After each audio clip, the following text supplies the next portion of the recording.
The hospital corridor was silent, sterile, and suffocating. The fluorescent lights flickered slightly, casting cold shadows across the polished floor. I ran as fast as I could, my heart hammering in my chest. Beeping monitors and distant footsteps echoed like ominous warnings. A nurse suddenly appeared, her face pale and urgent. "Hide, it's a trap!"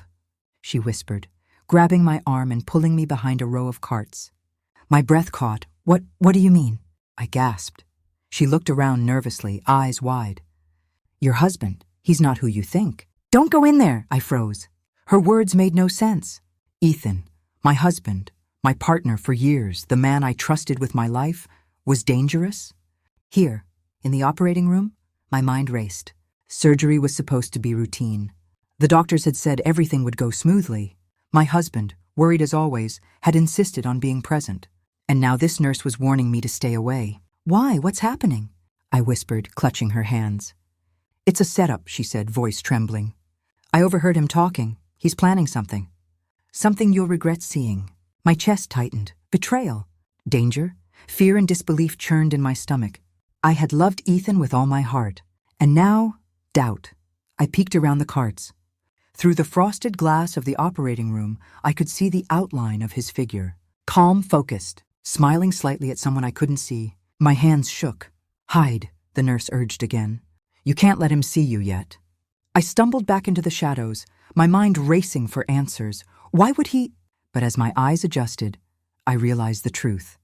The man I loved, or thought I loved, was orchestrating something I couldn't yet comprehend. I pressed my back against the wall, breathing shallow, listening. Every sound in the sterile hall seemed amplified. The squeak of shoes, the beep of a heart monitor, the muffled voices of doctors discussing instruments. A door opened behind me. I turned sharply, expecting the worst. But it was another nurse, older, wise, cautious. "You're right to hide," she whispered. "I've worked here for 20 years. I've never seen someone manipulate a situation like this. You're in danger." The words hit harder than any physical blow. Danger, betrayal, fear. I thought of Ethan. I thought of our years together, our shared dreams, our laughter, our plans. Could it all have been a lie? And then a thought more chilling. What if the trap wasn't just for me? What if someone else was at risk, or already trapped? My pulse thundered as I took another glance through the frosted glass. Ethan moved with purpose, talking to the surgical team, guiding them.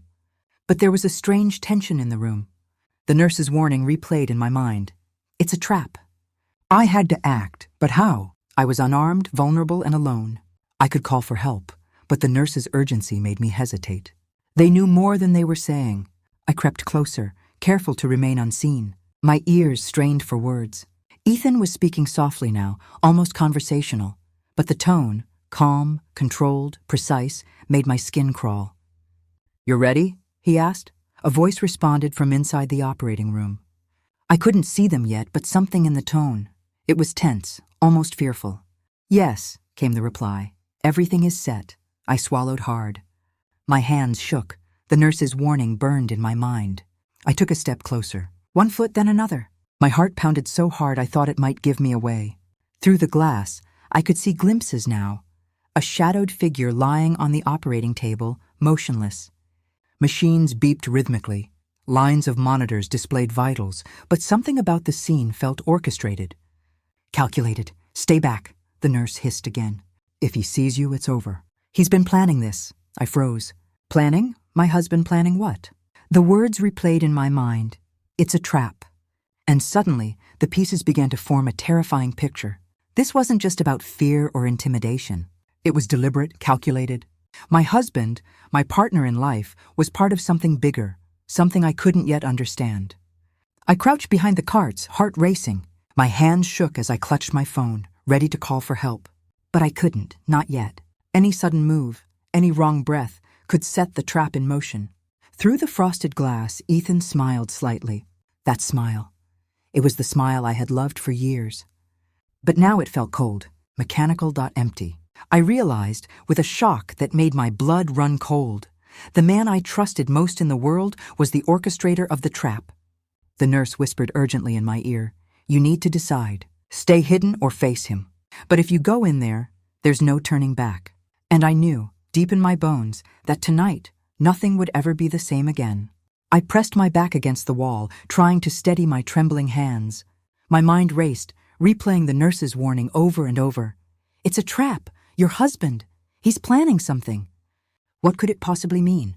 Ethan, the man I trusted with my life, the man I loved. Was he capable of setting a trap? And for whom? My chest tightened as I realized that if I stepped closer, I might witness something irreversible. The corridor was empty, save for the faint hum of hospital machines and the muffled voices from inside the operating room.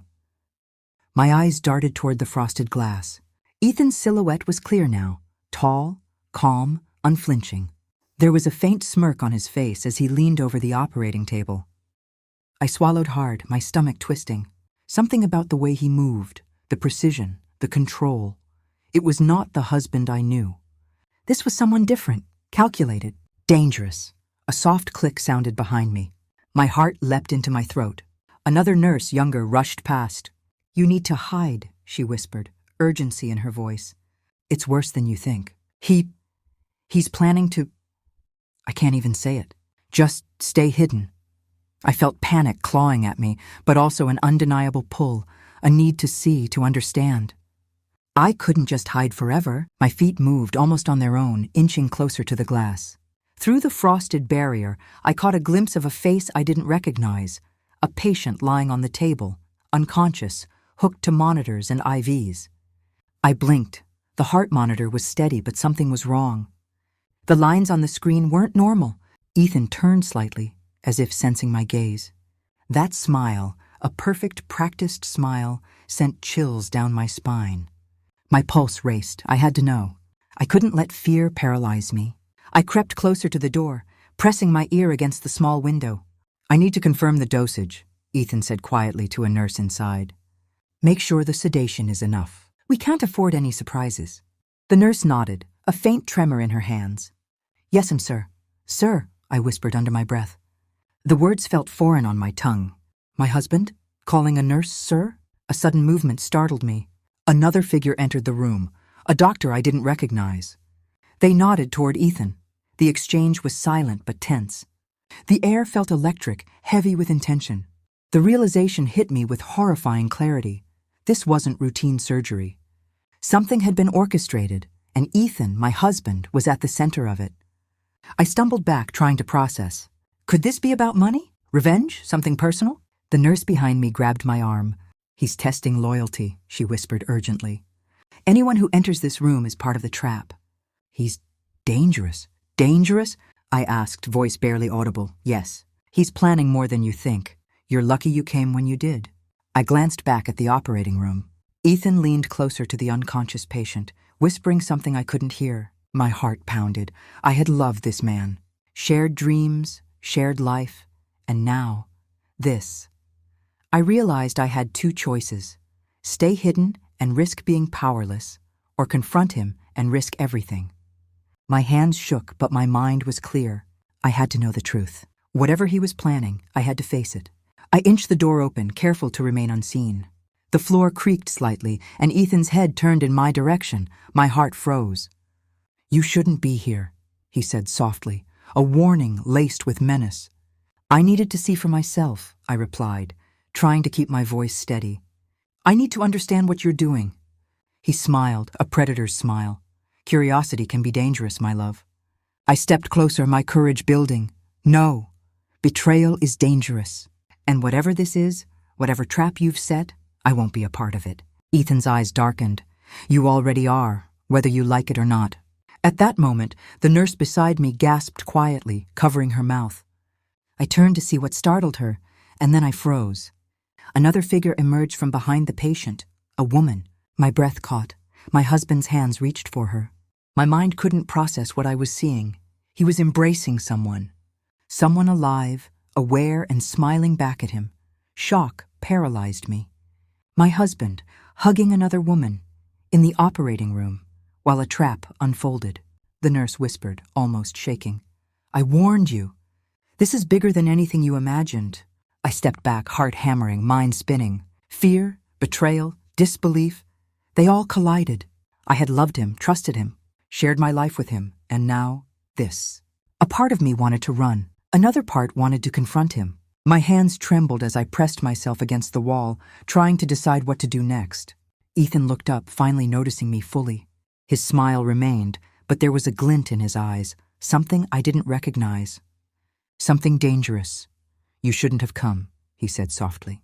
"I had to," I whispered, voice shaking. I needed to see the truth. He stepped closer, calm and deliberate. "The truth is more than you can handle." And in that moment, I realized my life had changed forever. The man I loved, the man I trusted, had become my greatest threat. I had a choice, run and hide or face the trap head on. And I knew, deep in my bones, there was no turning back. My legs trembled as I pressed myself against the wall, trying to process what I had just witnessed. Ethan, my husband, the man I had trusted with my heart and my life, was embracing another woman in the operating room. Calm, smiling. Intentional. The sterile air smelled of antiseptic and betrayal. I wanted to scream, to demand answers, but my voice caught in my throat. Every instinct screamed at me to run, to flee from the truth I wasn't ready to face. The nurse who had warned me earlier placed a trembling hand on my arm. "This isn't just infidelity," she whispered, eyes wide with fear. "It's a setup, and it's dangerous." "What do you mean?" I managed to ask, my voice barely audible.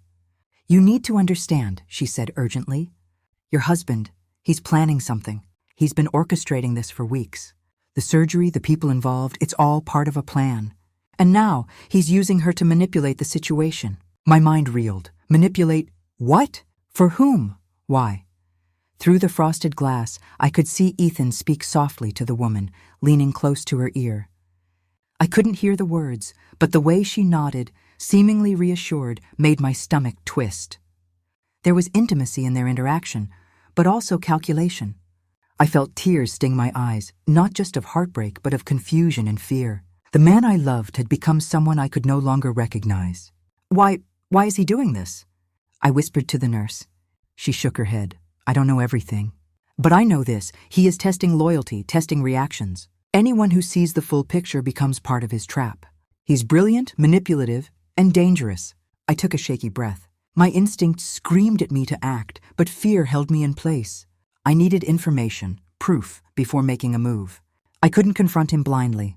Ethan turned suddenly as if sensing my presence. His eyes met mine, and for a brief second, that familiar warmth, the man I loved, flickered through. But it was gone in an instant, replaced by cold calculation. "You shouldn't be here," he said, voice low and controlled. "You've seen too much already." "I need answers," I said, finding my voice. "I need to know what this is. Who is she? Why are you doing this?" He smiled faintly, a predator's smile.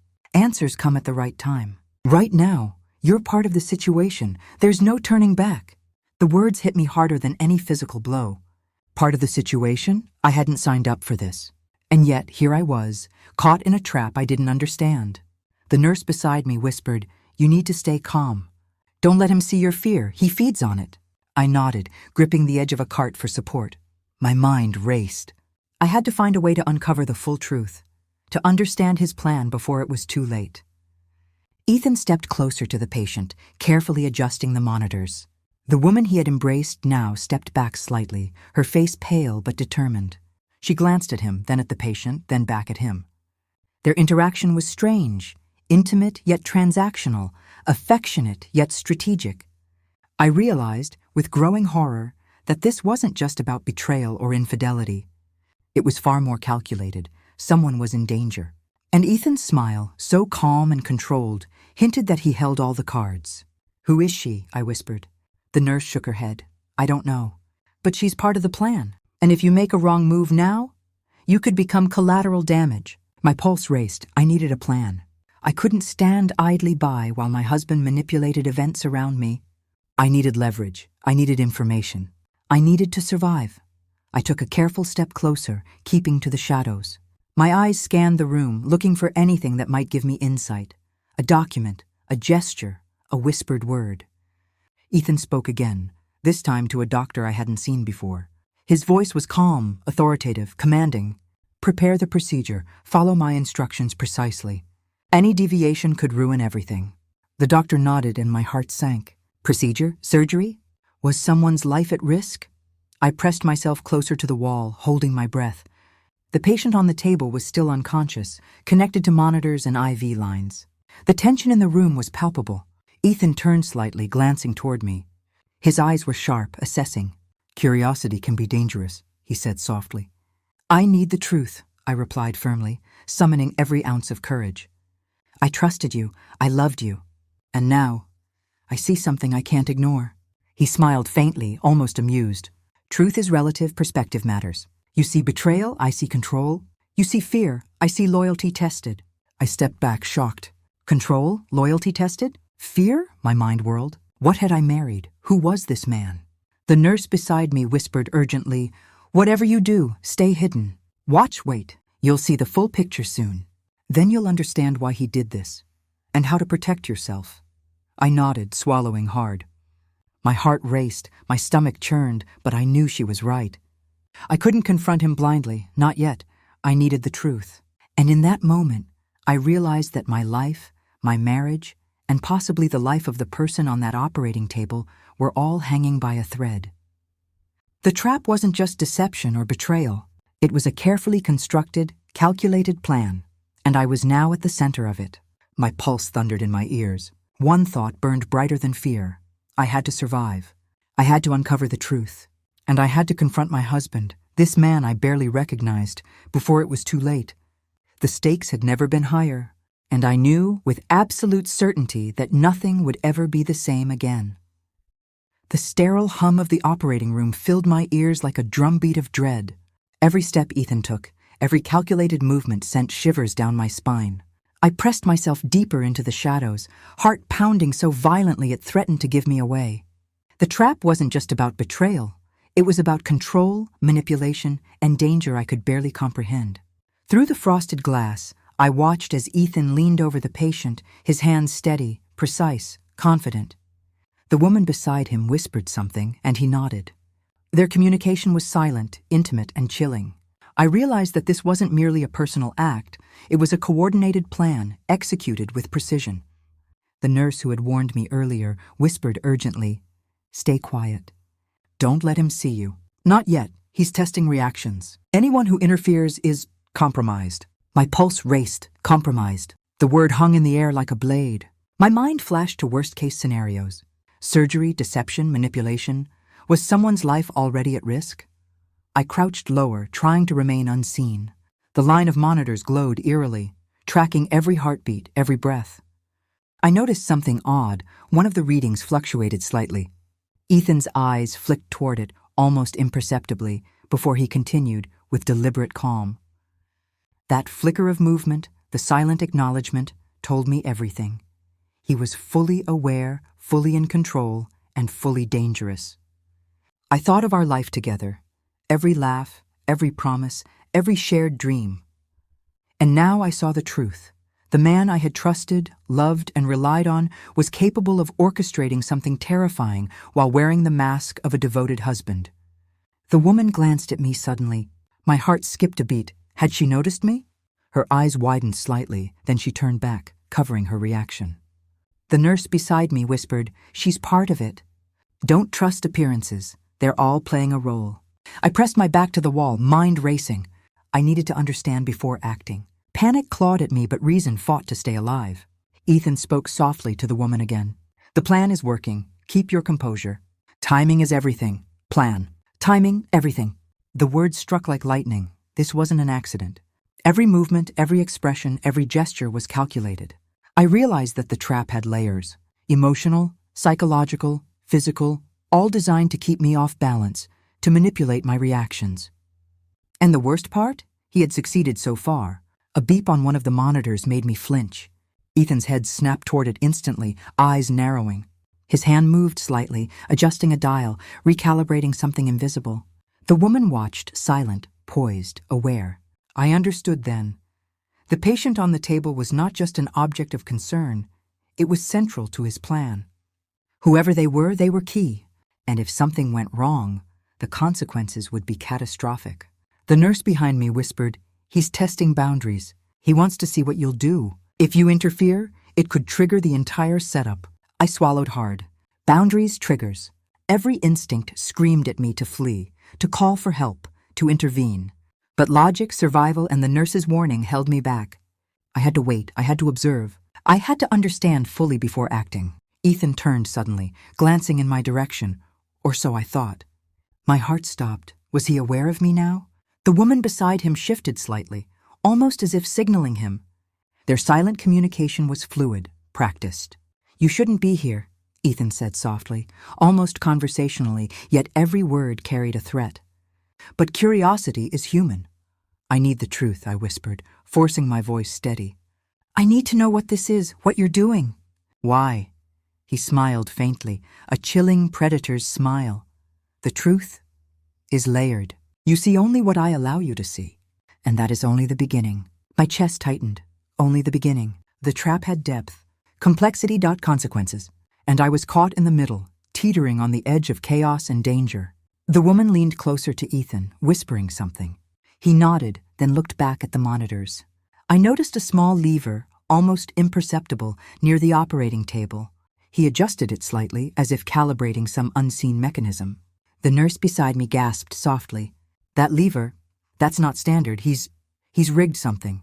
If it's triggered, it could—" I gripped her arm, eyes wide. "Could what?" She shook her head, voice trembling. "I don't know exactly, but it's dangerous, deadly, and it's part of his plan." My mind raced. The man I loved was now orchestrating a situation where someone's life, or even mine, could be at risk. Every action, every word, every gesture was a test, a trap, a mechanism for control. I pressed myself closer to the shadow, willing myself to remain invisible. I needed a plan. I needed leverage. I needed the truth. And then, as if sensing the rising tension, Ethan spoke again. "You've seen enough for now. But the final revelation, the ultimate truth, will come soon. Be ready." The words sent a chill through me. Ultimate truth. The trap wasn't just about control, infidelity, or betrayal. It was about exposure, power, and consequences I couldn't yet imagine. I realized with a sinking heart that my life, my marriage, and my trust had all been manipulated into a game I didn't fully understand. And the game had just begun. The tension in the hospital corridor was unbearable. My heart raced, my palms sweated, but I knew I couldn't remain frozen forever. Ethan's trap was intricate, dangerous, and manipulative, and I had become an unwilling participant. But now the time had come to act. I needed to uncover the full scope of his plan. Through the frosted glass, I watched him move with the calm precision of a man fully in control. Every gesture was deliberate. Every glance, every whispered instruction to the woman, the doctors, or the nurses carried intent. I realized the trap had layers: deception, fear, manipulation, and timing. The nurse beside me whispered, her voice urgent, "He's testing reactions. Every person here is part of the setup. And you're the final variable. Final variable." The words echoed in my mind. I pressed myself deeper into the shadows, heart pounding. The patient on the table, still unconscious, was the centerpiece. Whoever they were, or whatever Ethan's plan involved, was now tied to my choices. I took a deep breath and slowly edged closer to the door. Every step was deliberate, silent, calculated. I needed eyes on him, on the mechanism, on the trap itself. Ethan turned slightly as if sensing something. His eyes scanned the room, and my pulse quickened. But then he looked away. Relief washed over me, but it was short-lived. The woman leaned closer to him again, whispering urgently. He nodded, adjusting some equipment near the operating table. My stomach churned. That small adjustment, almost imperceptible, could have life or death consequences. "You can't stop him alone," the nurse whispered urgently. "But you can understand. Watch. Wait, then act. Timing is critical." I nodded. My survival instincts were kicking in. I needed clarity, I needed proof. I needed the truth before anyone got hurt. Ethan turned back toward the patient, checking monitors and IV lines. I noticed a subtle but dangerous discrepancy. A gauge was misaligned. My breath caught. If this went wrong, suddenly the patient's monitor beeped irregularly. Ethan's head snapped up. The woman gasped softly. The tension in the room spiked like electricity. "I see the problem," Ethan said softly, almost a whisper, but his tone was calm, authoritative. "Correcting it now." He moved quickly, precise, and the monitor stabilized. Relief and terror collided within me. Relief, because the immediate danger was controlled, but terror because the trap, the plan, the manipulation was real, and it was far more intricate than I had imagined. The nurse behind me whispered, "You see now, he's not just dangerous, he's meticulous. Every step is calculated. And anyone who interferes, anyone who questions him, could become part of the trap." I pressed myself further into the shadow, adrenaline surging. I needed a plan, I needed leverage. I couldn't let him manipulate me or the patient any longer. Ethan moved back, adjusting papers on a nearby table. His calm, deliberate smile returned, but there was something new in his eyes, a flicker of anticipation. He was aware that I was watching. He wanted me to see. "You're involved now," he said softly, his voice carrying both warning and challenge. "Every decision you make from here on will impact outcomes. Watch carefully, learn carefully, act carefully." I swallowed hard, my mind racing. I had witnessed betrayal, manipulation, and danger, but now I understood the depth of the trap. The final revelation was close. I stepped closer to the door, inching past the shadow of the carts. My hand rested on the handle, ready to enter, ready to confront, ready to act. The nurse whispered urgently, "Now, you have to intervene. The timing, it's critical. Hesitation could be fatal. Don't let fear control you." I took a deep breath, summoning courage I didn't know I had. I pushed the door open slowly, my eyes locked on Ethan and the woman. The air was electric, tension palpable. Ethan turned his gaze toward me. His smile widened slightly, almost pleased, almost predatory. "I wondered how long you'd wait," he said. "You see, the trap is more than a test of loyalty. It's a test of awareness, courage, and reaction." I stepped fully into the room, heart pounding, hands slightly shaking but determined. "Enough," I said firmly. "No more games. No more manipulation. The trap ends now." The woman froze, Ethan's eyes narrowed, assessing, calculating. "Brave," he said softly, "bold. But are you prepared for the consequences?" I didn't flinch. "I've survived your deception. I've faced your manipulation. And I will not allow you to control me or anyone else any longer. The truth ends here." For the first time, I saw a flicker of uncertainty cross his expression. The meticulous control, the calm authority, the predator's confidence, all faltered, even if only for a moment. The patient lay still, monitors steady. The woman beside Ethan hesitated, glancing at him, then at me. Something shifted. The trap, while intricate and dangerous, had begun to unravel. I realized then that observation, courage, and timing were my weapons. The trap's complexity was designed to intimidate, but fear would no longer paralyze me. Ethan stepped closer, calculating. "Do you think you can stop it?" he asked softly, almost a challenge. "I don't think," I said firmly. "I know, the trap is exposed. Your plan is unraveling, and it ends tonight." The room was silent, except for the soft beeping of monitors and the distant hum of hospital machines. I could feel the tension crackling, the fragile balance of power shifting. And in that moment I realized I had survived the trap's setup, endured the betrayal, and now I had the opportunity to reclaim control. The final confrontation was coming, and I was ready. The air in the operating room was electric, charged with tension. Every movement, every breath, felt like a countdown to the final act. I stepped fully into the room, my heart pounding, but my resolve unshakable. Ethan's trap, the manipulation, the deception, the control, was exposed, and now the balance had shifted. His eyes locked onto mine, calculating, measuring, as if trying to predict my next move. "You shouldn't be here," he said softly, his usual calm authority laced with a trace of tension. "Do you understand what you're stepping into?" "I understand perfectly," I replied, voice steady despite the adrenaline coursing through me. "I've seen the plan. I've watched the manipulation. And I know its weaknesses." Ethan's brow furrowed. For the first time, I saw a flicker of uncertainty, a crack in the armor of control he had maintained so meticulously. The woman beside him glanced nervously at Ethan, then back at me. Her composure faltered slightly. The carefully constructed facade of coordination, of power, was beginning to unravel. "You think you can undo it?" Ethan asked softly, almost incredulously. "I don't think," I said firmly.